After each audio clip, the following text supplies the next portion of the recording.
നമസ്കാരം. നമ്മുടെ രാജ്യത്തിന്റെ സൈന്യം രാഷ്ട്രീയ പാർട്ടികളുടെയും വ്യക്തികളുടെയും പ്രസ്താവനകൾക്ക് മറുപടി നൽകുന്ന പാരമ്പര്യമില്ല. കഴിഞ്ഞ ദിവസം രാഹുൽ ഗാന്ധി നടത്തിയ പ്രസ്താവന സൈന്യത്തിന് സഹിക്കാവുന്നതിലും അപ്പുറമായിരുന്നു. ഈ പ്രസ്താവനയ്ക്കെതിരെയാണ് സാമൂഹിക മാധ്യമമായ എക്സിലൂടെ ഇന്ത്യൻ സൈന്യം മറുപടി നൽകിയിരിക്കുന്നത്.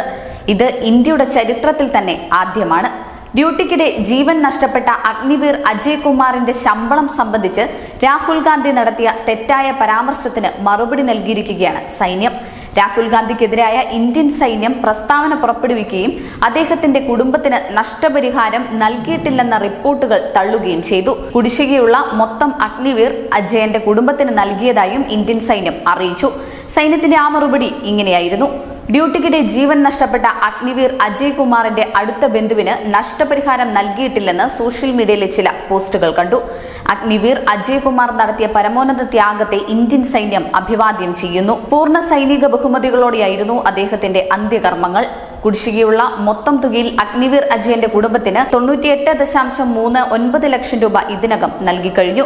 അഗ്നിവീർ സ്കീമിലെ വ്യവസ്ഥകൾ അനുസരിച്ച് ബാധകമായ ഏകദേശം 67 ലക്ഷം രൂപയുടെ എക്സ്ഗ്രേഷ്യയും മറ്റ് ആനുകൂല്യങ്ങളും പോലീസ് പരിശോധനയ്ക്ക് ശേഷം ഉടൻ തന്നെ അന്തിമ അക്കൗണ്ട് സെറ്റിൽമെന്റ് നൽകും. മൊത്തം തുക ഏകദേശം 1.65 കോടി രൂപ വരും. വീരമൃത്യു വരിച്ച ഒരു വീരന് നൽകേണ്ട പ്രതിഫലം അദ്ദേഹത്തിന്റെ ഏറ്റവും അടുത്ത ബന്ധുക്കൾക്ക് എത്രയും വേഗത്തിൽ തന്നെയാണ് നൽകപ്പെട്ടത്.